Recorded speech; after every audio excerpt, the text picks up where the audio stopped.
नमस्कार. श्री स्वामी समर्थ. आपले नशीब कसे लिहिले जाते, नक्की काय लिहिलेले असते त्या पुस्तकात स्वामींनी दिले या प्रश्नाचे उत्तर. जय जय स्वामी समर्थ. स्वामी भक्तांनो, संपूर्ण विश्वाचा मालक दत्तावतार असणारे श्री स्वामी समर्थ महाराज त्यांच्या भक्ताचे कायम पाठीशी असतात. जो भक्त स्वामींची मनोभावी पूजा करतो, स्वामींची सेवा करतो, त्यांच्या पाठीशी स्वामी कायम उभे राहतात आणि वेळप्रसंगी बघत देखील त्यांची प्रचिती देत राहतात.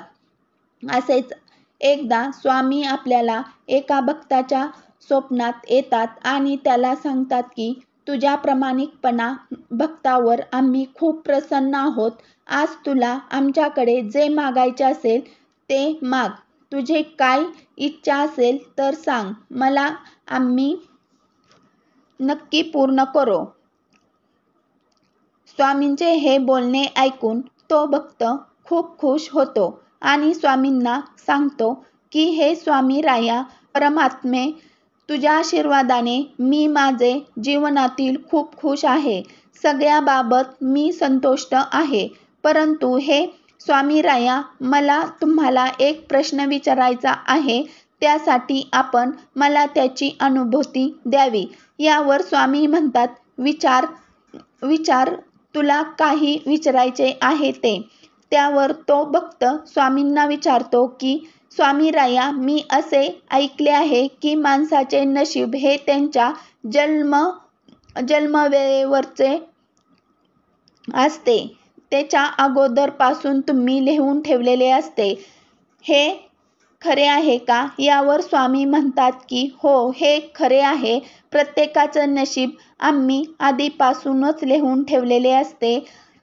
ते ऐकून तो भक्त स्वामींना पुन्हा विचारतो की स्वामी राया, ही गोष्ट खरी आहे, तर मला अजून एक प्रश्न तुम्हाला विचारायचा आहे. आणि तो पुढे स्वामींना विचारतो की स्वामी, माझे नशीब पण तुम्ही लिहून ठेवले असेल तर मी माझ्या नशिबात पुढे काय घडणार आहे ते पाहू शकतो का?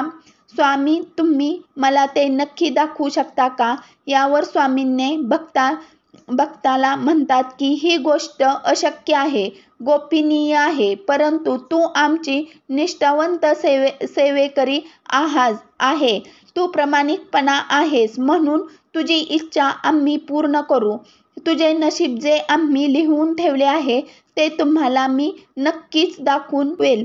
चल आमच्या सोबत. असे म्हणून स्वामी त्याला स्वर्गात गेल्यावर तेथे भली मोठी खोली असते. त्या खोलीमध्ये सगळीकडे चारही बाजू पुस्तक ठेवलेले असतात. ही वह्या पुस्तके पाहून तो भक्त खूप घाबरतो आणि स्वामींना विचारतो, स्वामी, हे वह्या पुस्तके एवढ्या मोठ्या प्रमाणात येथे ठेवले आहेत का? त्यावर स्वामी म्हणतात की या पुस्तकामध्ये 700 करोड लोकांचे नशीब लिहिलेले आहे. त्यांच्या आयुष्यात घडणाऱ्या प्रत्येक गोष्ट तेथे लिहून ठेवले आहे. यावर तो भक्त खूप खुश होतो आणि स्वामींना म्हणतो की स्वामी, सर्वात आधी मला माझ्या आसपासच्या माणसाचे भविष्य जाणून घ्यायचे आहे. हे ऐकून स्वामी त्यांच्या हातात एक पुस्तक देतात आणि त्याला म्हणतात, तुला ज्या कोणाचे नशीब जाणून घ्यायचे आहे ते सर्व या पुस्तकात आहे. तो फक्त खूप खुश होतो. ते पुस्तक हातात घेतो. त्या पुस्तकाची पहिले पान उघडतो आणि त्या पानावर त्यांच्या शेजाऱ्याचे नाव लिहिलेले असते. हे बघून तो फक्त स्मित हास्य करतो, कारण त्यांच्या शेजारच्या व्यक्तीच्या नावाच्या खाली काही सुद्धा लिहिलेले नसते. पूर्ण पान रिकामे असते. त्यावर तो मनातली मनात स्वतःला म्हणतो की त्यांच्या शेजारी राहणाऱ्या त्या व्यक्तीचे नशीब त्यांच्या डोक्यासारखेच रिकामे आहे. म्हणून या पुस्तकात याच्या नावाखाली काही सुद्धा लिहिलेले नाही असे म्हणून तर दुसरे पान उघडतो.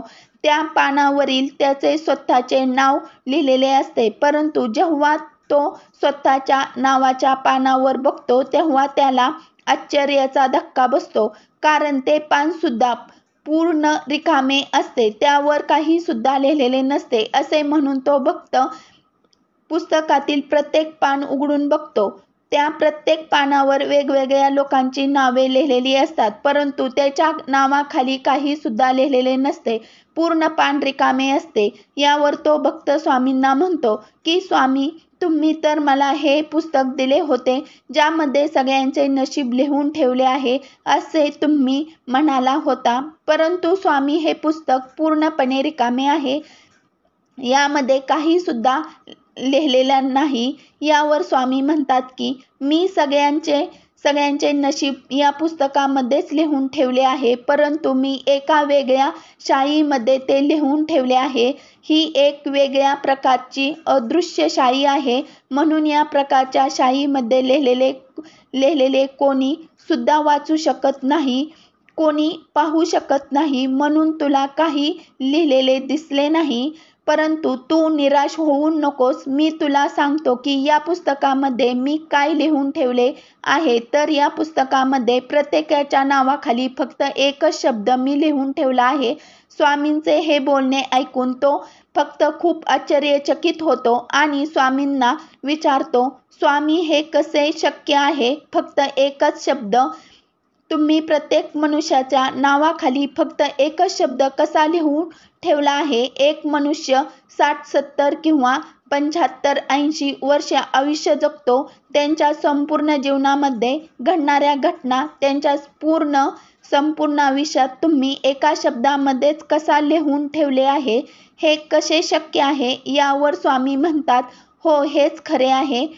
प्रत्येकाच्या नशिबात मी फक्त एकाच शब्द लिहून ठेवतो. मी जेव्हा पण कोणाचे नशीब लिहितो तेव्हा मी फक्त एकच शब्द घेतो आणि तो शब्द असतो तथास्तु, जशी तुझी इच्छा. स्वामी पुढे म्हणतात की मी प्रत्येकाच्या नशिबात फक्त हेच लिहून ठेवतो, जी तुझी इच्छा आहे तसे होईल. म्हणून माणूस हा स्वतःच्या, त्यांच्या कर्मासाठी, त्यांच्या नशिबासाठी, त्यांच्या भविष्यासाठी जबाबदार आहे. जर कोणी सुखी आहे तर तो स्वतःला जबाबदार आहे. जर कोणी दुःखी आहे त्याला पण तो स्वतः जबाबदार आहे. माणूस असा विचार करतो तसाच त्यांच्या सोबत नेहमी घडत राहते. हे ऐकून तो भक्त स्वामींना विचारतो की स्वामी, तुम्ही म्हणाला जो जसा विचार करतो तसे त्यांच्या सोबत होते, मग कोणी माणूस स्वतःहून दुःखी का बनेल? तो स्वतः मला दुःखी कराल असा विचार का कराल? असा विचार कोणी मनुष्य करू शकत नाही. तर अशा लोकांच्या नशिबात दुःख का बरं येते?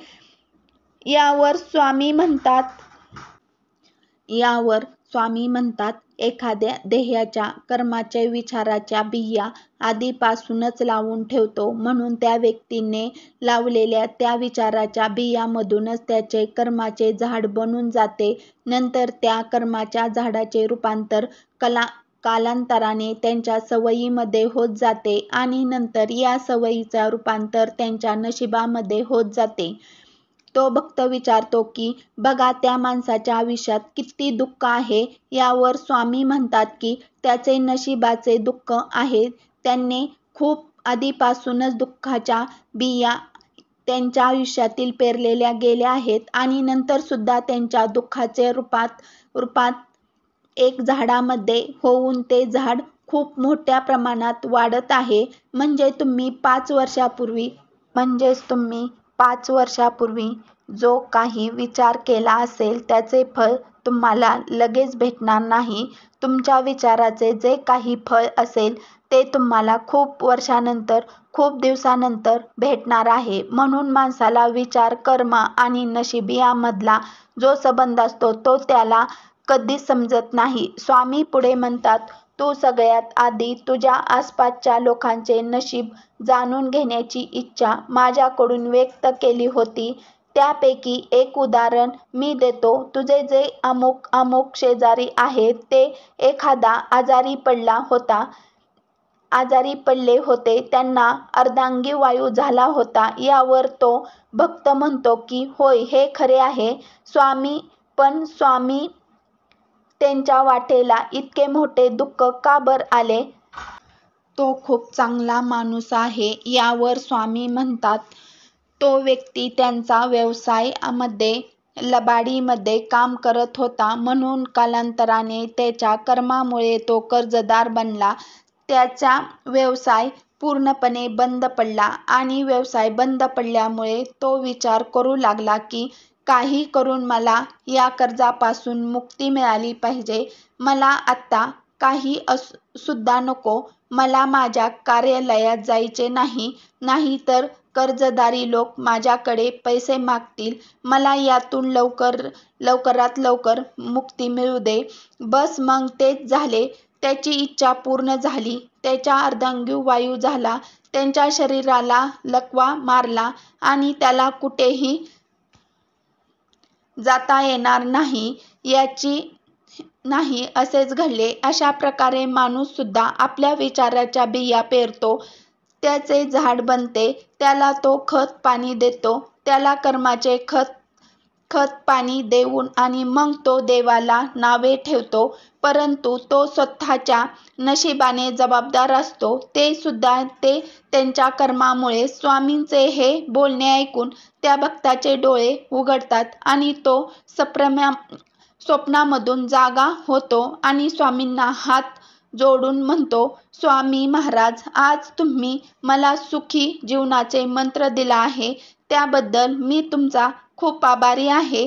आणि हा सुखी जीवनाचा मंत्र, तसेच तुम्ही मला जे काही सांगितले आहे ते मी अशक्य सगळ्यांना सांगीन. श्री स्वामी समर्थ. जय जय स्वामी समर्थ.